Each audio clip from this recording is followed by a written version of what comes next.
They called them battle-hardened. Warriors who had seen the horrors of 100 campaigns. Beings who had waded through rivers of blood and walked away without a single nightmare. Commander Zilvas was one of them, a veteran of the Korthian Wars, a conqueror of over 50 star systems. He had faced monsters, machines, and things that defied nature itself. And yet, as he stepped into the dimly lit human mess hall, something deep inside whispered a warning. He dismissed it. Humans were a young species, barely a blip in the galactic timeline. Their soldiers, while impressive in adaptability, could not possibly hold the weight of war as his people did. They lacked the centuries of conflict, the genetic memory of battle. But as he looked around the room, a flicker of doubt took root. These weren't fresh recruits. These were warriors, scarred, modified, but most unsettling of all, calm. Not the rigid discipline of an empire's finest, nor the simmering rage of bloodlust. It was something else, a quiet, knowing acceptance of war, a familiarity that felt wrong. At the center of it all sat Captain Elias Carter, a man whose name carried weight in the diplomatic reports Zilvas had studied. He was not the most decorated, not the most infamous. Yet, those who spoke of him did so with a peculiar reverence, as though he had seen something the rest of the galaxy had not.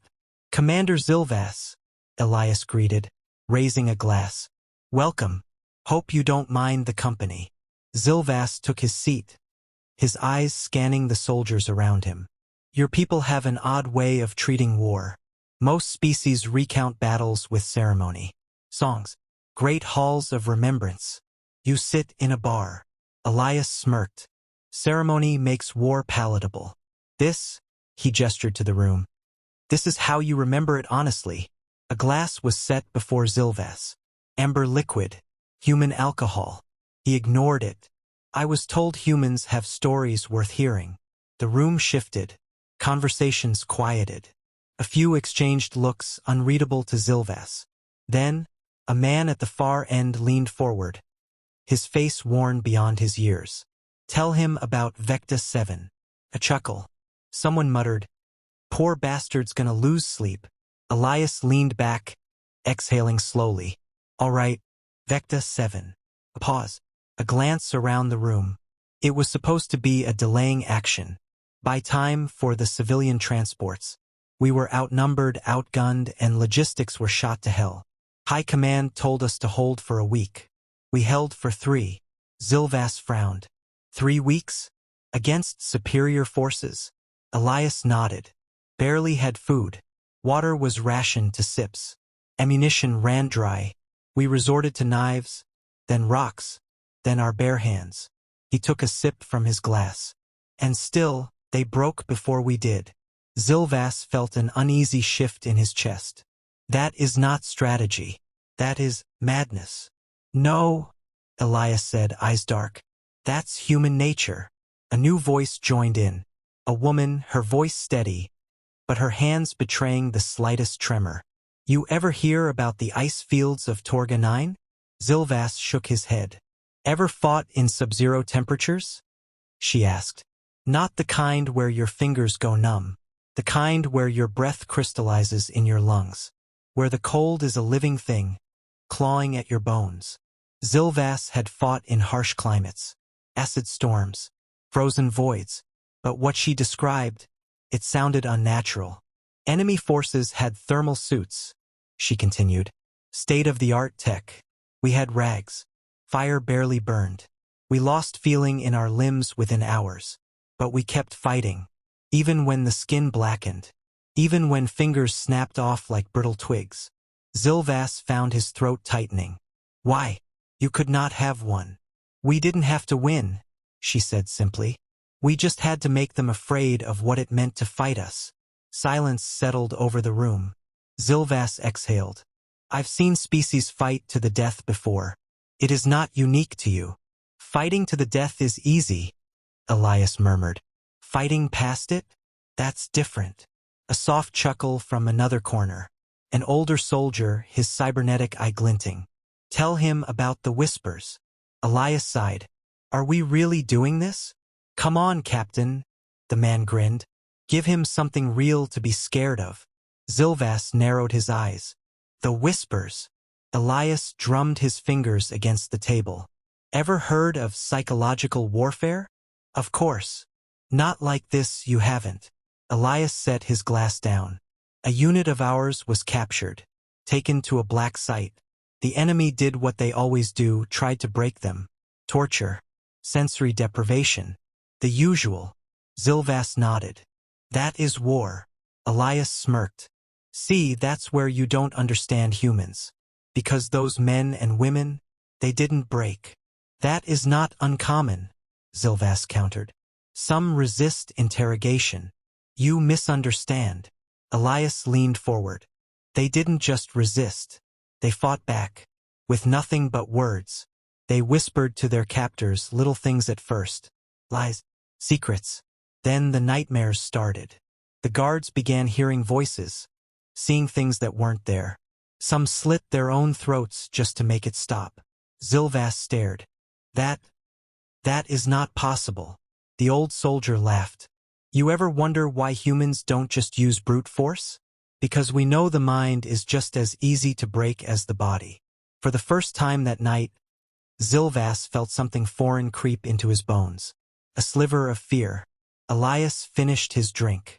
You wanted war stories, Commander. You're just getting started. And Zilvas? For the first time in his long, brutal life, he wasn't sure he wanted to hear the rest. The silence that followed was heavy, thick with something Commander Zilvas couldn't quite name. He had been in rooms filled with killers, with warlords who thrived on brutality. This was different. This was not boasting. This was not bravado. These humans spoke of war like a shadow that followed them, always present, never truly gone. Elias poured himself another drink. You holding up, Commander? Zilvas straightened. I am not so easily shaken. Elias smirked. That so? All right, let's talk about Deadless Ridge. The name meant nothing to Zilvas. Another human battlefield. Another pointless struggle over land or resources. But the way the room shifted, the way the air itself seemed to change, made him pause. Elias leaned back, staring into his glass. We were stationed there for what should have been a quick engagement. Enemy forces were advancing, and we had the high ground. Should have been an easy hold. But they just kept coming. Zilvas scoffed. Endurance is not unique to humans. You're right, Elias said. But desperation is. Another soldier, a younger man with haunted eyes, took over. We ran out of ammo by day 6. By day 10, we were out of rations. By day 15, we weren't even fighting for victory anymore. Just to see if we could hold on a little longer. Zilvas frowned. And you did. The young soldier laughed. But there was no humor in it. You ever see a man fight when there's nothing left to lose? When hunger has eaten away everything but the will to spite death itself. Zilvas had seen warriors fight past their limits. He had seen soldiers refuse to fall even with mortal wounds. But there was something in this man's voice that disturbed him. Elias continued. By the time reinforcements arrived, we weren't men anymore. We were something else, something feral. We had resorted to makeshift weapons, jagged metal, sharpened bones. We weren't just killing, we were making examples out of them, so that even the ones who survived would remember what it cost them. Zilvas felt something tighten in his chest. You mean to tell me your men fought without food, without weapons, purely out of defiance? Elias nodded. And we won. Zilvas shook his head. That is not strategy. That is madness. Elias smiled, but it didn't reach his eyes. Maybe, but madness kept us alive. A woman across the table exhaled sharply. Tell him about the hollow siege. Elias sighed. Damn. You people really want him to lose sleep. Zilvas's patience was wearing thin. If these stories are meant to impress me, you will have to do better than starvation and brutality. Elias looked at him, really looked at him. Then he nodded. All right, the hollow siege. The room went quiet again. We were trapped in an underground city, deep beneath the surface of an abandoned world. No way out, no way forward. We had civilians with us. families. The enemy knew that, and they took their time, waiting for us to break. Zilvas listened, expecting another story of endurance, another tale of suffering. We didn't break, Elias said. We adapted. The old soldier from earlier grinned. You ever hear of meat walls? Zilvas frowned. What? Elias continued. When supplies ran low, we had to make do with what we had. That included the bodies of the fallen. We used them as barricades, insulation against the cold. And when food ran out, Zilvas felt a cold chill crawl up his spine. You ate them. We survived, Elias corrected. And when we finally made our move, when we finally broke through their lines, we were not the same people who had gone in. The younger soldier swallowed hard. We weren't fighting for survival at that point. We were fighting to make them suffer. Zilvas clenched his fists. This was no ordinary species. This was no simple warrior culture. There was something wrong with them. You think we fight because we're strong? Elias asked. No. We fight because we refuse to lose. Another soldier spoke up, this one older, voice rough like gravel. Tell him about the Phantom War. Elias sighed. You guys are really trying to break him, huh? Zilvas narrowed his eyes. I will not break. Elias smirked. All right, the Phantom War wasn't a battle. It wasn't even a campaign. It was an experiment. The enemy wanted to see if they could make us afraid. Zilvas scoffed. Fear is natural. Not for us, Elias said. See, they didn't attack us directly. No ships. No armies. Just whispers. They hacked into our comms. Played the sounds of our dead. Called us by name. Made us hear things that weren't there. Zilvas frowned. Psychological warfare. Yeah, Elias said. But it backfired. Because they didn't break us. We broke them. Zilvas leaned in. How? Elias's smile was slow, deliberate. We played along. We whispered back. We made them believe we were already dead. That we were hunting them from the shadows. That they had woken something worse than death. Zilvas stared. Their own people started defecting, Elias said. Some refused to fight. Others took their own lives rather than face what they thought we had become. In the end, they fled. Not because we had superior numbers. Not because we had better weapons. But because they were convinced they were fighting something unkillable. Zilvas exhaled slowly. You used their own fear against them. Elias nodded. Fear's a tool. You just have to know how to wield it. The room was silent again.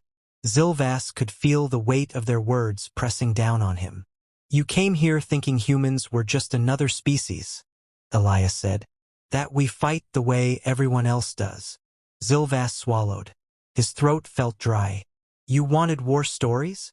Elias poured himself another drink. We haven't even gotten to the bad ones yet. And for the first time since stepping into this room, Zilvas realized he was afraid to hear more. Zilvas sat rigid in his chair, his mandibles tight. He had faced horrors beyond counting, seen the worst the galaxy had to offer. And yet, these humans spoke of war as if it was something far more personal, something woven into their very existence. He had expected tales of strategy, of disciplined battle formations, of brilliant tactics. Instead, he had heard something far more unsettling. It was not their weapons that made them dangerous. It was not their technology. It was the way they embraced suffering, the way they turned it into a weapon. They did not endure war. They became it. Elias leaned forward, his voice measured. You're quiet, Commander. Zilvas exhaled. Your people. They are unlike any species I have encountered. Elias smirked. You say that like it's a bad thing. Another soldier, a woman with a deep scar running down her cheek, tapped her fingers against the table. Tell him about the sunless depths. Elias shook his head, chuckling. You lot are relentless. Zilvas tensed.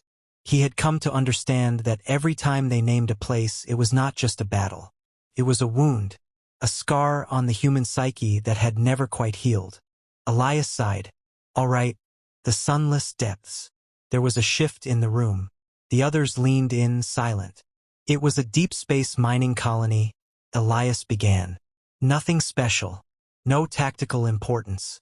Just a place where people lived, worked, raised their families. The enemy saw it as an easy target. A soft, undefended settlement. Zilvas nodded. He had seen such raids before. Civilian populations were often the first to fall in war. They were wrong, Elias said. The first wave landed without resistance. No military presence, no signs of defense. They thought it would be a simple occupation. Zilvas narrowed his eyes. It was not. Elias smirked. The colonists weren't soldiers. They were engineers, miners, scientists, ordinary people. But they knew the tunnels better than anyone. And they knew that in the dark, it didn't matter how advanced your weapons were. The older soldier chuckled. You ever hear a man scream when he doesn't know which direction the enemy is coming from? Zilvas didn't answer. They turned the whole colony into a death trap, Elias continued.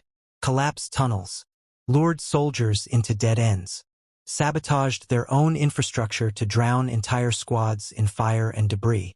The enemy wasn't fighting an army. They were fighting the dark itself. Zilvas exhaled slowly. You mean to tell me civilians did this? Elias nodded. They fought like animals backed into a corner. No ranks, no formations. Just raw, desperate violence. The kind of fight that makes you question if survival is even worth it. Zilvas had fought desperate enemies before. He had seen warriors fight to their last breath. But there was something different about this. This was not a story of bravery. This was a story of refusal. The refusal to accept fate. The refusal to surrender. How many survived? Zilvas asked. Elias met his gaze. None. Zilvas stiffened. None. Elias's voice was quiet. By the time reinforcements arrived, there was nothing left. The last transmission from the colonists was a simple message. The young soldier recited it from memory. If we cannot live, we will make sure they die with us. Zilvas said nothing. The room remained still for a long moment before another voice spoke up. Tell him about the black tide. Elias clicked his tongue. You people really want to break him, huh? Zilvas forced himself to speak. I will not break. Elias studied him for a moment, then nodded. All right, the black tide was a prison ship. High security. The kind of place they send the worst of the worst. It was en route to a maximum security installation when it was intercepted by enemy forces. Zilvas frowned. What kind of prisoners? Elias's expression darkened. Murderers. War criminals. People so dangerous that even their own species wanted nothing to do with them. Zilvas leaned forward. And the enemy freed them? Elias smirked. No. They thought they could use them. That they could break them, turn them into weapons. Zilvas exhaled. He had seen it before. The desperate always sought to turn monsters into allies. They put them through every form of conditioning, Elias continued. Torture, starvation, mind control, broke their bodies, tried to reshape their minds. Zilvas nodded. And they succeeded? Elias's smile was cold. Oh, they broke them, all right. Just not the way they expected. Zilvas felt the same creeping unease from before. Explain.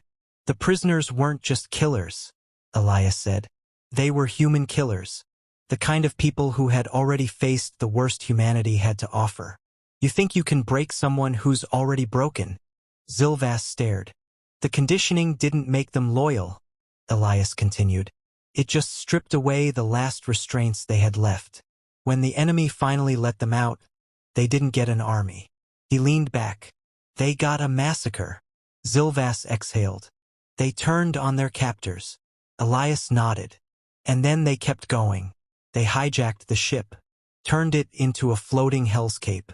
The last transmission from the enemy fleet was a distress call. It wasn't asking for reinforcements. The young soldier's voice was hollow. It was begging us to put them down. Zilvas swallowed. And did you? Elias nodded. We found what was left of the ship drifting in deep space. Half the crew had already taken their own lives rather than face what was on board. The rest, well, let's just say they didn't die easy. Zilvas forced himself to stay calm. What became of the prisoners? Elias's smile was humorless. No one knows. By the time we boarded, they were gone. Zilvas felt something cold settle in his chest. You're starting to get it, aren't you? Elias asked. Zilvas did not answer. Most species see war as a necessary evil, Elias said. Something to be managed, controlled, something with rules. He leaned in. Humans don't. Zilvas could not look away. We don't fight because we want to, Elias continued. We fight because when the choice is between survival and annihilation, we do not hesitate. We do not break. We do not stop. Silence. Zilvas exhaled. And for the first time, he wondered if his people had made a mistake coming to this world. Zilvas's mandibles tightened. His body was rigid, his instincts screaming at him to leave, to escape this place before he heard something he could never unhear. But he did not move. Elias watched him, calm, patient, like a predator waiting for its prey to realize it had already lost. The humans in the room carried no arrogance, no bluster. They spoke not to impress, not to intimidate, but simply because these stories were truth. Zilvas had spent years studying warfare, dissecting strategies, understanding how species fought. Every race had its methods, its codes, its limits. But the humans, they spoke of war as if it was part of their very nature, a thing they embraced when it came for them. A deep voice broke the silence. Tell him about the ashen moon. Elias's expression darkened. You really want to go there? Zilvas inhaled sharply. He had learned now, when humans named a place, it was never just a battle. It was something worse. Go on, Elias said, pouring another drink. Tell him what happened. The old soldier, the one with dead eyes and a voice like gravel, leaned forward. It was supposed to be an evacuation, a colony on the edge of known space, caught between two warring factions. Our orders were to get the civilians out before the enemy arrived. Zilvas felt a flicker of relief. So you saved them? The old soldier's expression didn't change. We tried. Elias spoke, his voice quieter than before. The ships were full. There was no time to go back for more. The ones left behind knew what was coming. Zilvas frowned. You abandoned them? Elias shook his head. No. We gave them a choice. Zilvas felt his stomach twist. What choice? The old soldier's hands clenched. To die on their feet or die in chains. Zilvas inhaled sharply. They knew the enemy would not show mercy, Elias continued. They knew what happened to prisoners. They asked for weapons. And we gave them everything we had left. Zilvas's voice was barely a whisper. You armed civilians? The old soldier nodded. We didn't just arm them. We trained them, taught them how to make every street a death trap, how to fight with nothing but their hands when the ammo ran dry. And then we left. Zilvas felt cold. And what happened? Elias's jaw tightened. When the enemy landed, they expected an easy victory. What they found was a colony that had chosen defiance over surrender. The old soldier's voice was hollow. They didn't fight to win. They fought to hurt. Zilvas felt his heart hammer in his chest. How long did they last? Elias exhaled. 3 months. Zilvas could hardly believe it. A colony of civilians held off an invading army for 3 months? They weren't civilians anymore, Elias said. By the time the enemy broke through, there was nothing left to take. The survivors didn't let themselves be captured. They took their own lives before the enemy could have them. Zilvas closed his eyes. And the enemy? The old soldier's voice was cold. They never recovered. Their commanders were executed for incompetence. Their soldiers spoke of ghosts, of nightmares that followed them long after the battle was over. Elias leaned back. That's the thing, Commander. When humans go to war, we don't fight for victory. We fight to make sure our enemies regret ever coming for us. Zilvas let out a slow breath. His people had fought wars for centuries, had studied the nature of battle, had learned how to break enemies before they could fight back. And yet, in all his years, he had never heard of anything like this. A quiet voice spoke from the corner. Tell him about the hollow sun. Zilvas flinched. Another one. Elias closed his eyes for a moment before nodding. All right, the hollow sun wasn't a battlefield. It was a punishment. Zilvas frowned. Punishment? Elias nodded. For them, not for us. Zilvas swallowed. Explain. A human colony was wiped out, Elias said. No survivors. No warning. The enemy hit them fast and left nothing behind. Zilvas exhaled. A tragedy. Elias smirked. But there was no humor in it. That's not the part that matters. The part that matters is what we did next. The young soldier spoke, his voice quiet. We didn't go after their military. We went after their homeworld. Zilvas's blood ran cold. We didn't bomb cities, Elias continued. We didn't destroy infrastructure. We did something worse. Zilvas could barely speak. What could be worse than annihilation? Elias's eyes were dark. We made them afraid to sleep. Zilvas felt a chill crawl up his spine. We sent operatives to their planet, Elias said. Not an army, just individuals. One by one, their leaders started disappearing. Their generals, their scientists. Every night someone else was taken. No bodies, no evidence. Just gone. Zilvas's hands curled into fists. You waged a psychological war. Elias nodded. They turned on each other. Accusations of treason, paranoia, executions. They collapsed from within. Zilvas inhaled shakily. You didn't just fight them. You broke them. Elias finished his drink. We don't start wars, Commander. But when someone takes from us, we make sure they never forget what they've done. Zilvas couldn't move, couldn't breathe. He had come here expecting stories of strategy and tactics. Instead, he had learned something far more terrifying. Humans did not fight for conquest. They did not fight for glory. They fought for vengeance. And they never stopped. The room was silent. Elias studied Zilvas carefully. You starting to understand, Commander? Zilvas swallowed hard. I understand that your species is unlike any other. Elias nodded. Then take this lesson back to your people. He leaned forward, voice low and firm. Do not make us your enemy, because if you do, you won't just lose the war. Zilvas could barely find his voice. Then what? Elias's expression was unreadable. You'll wish you had.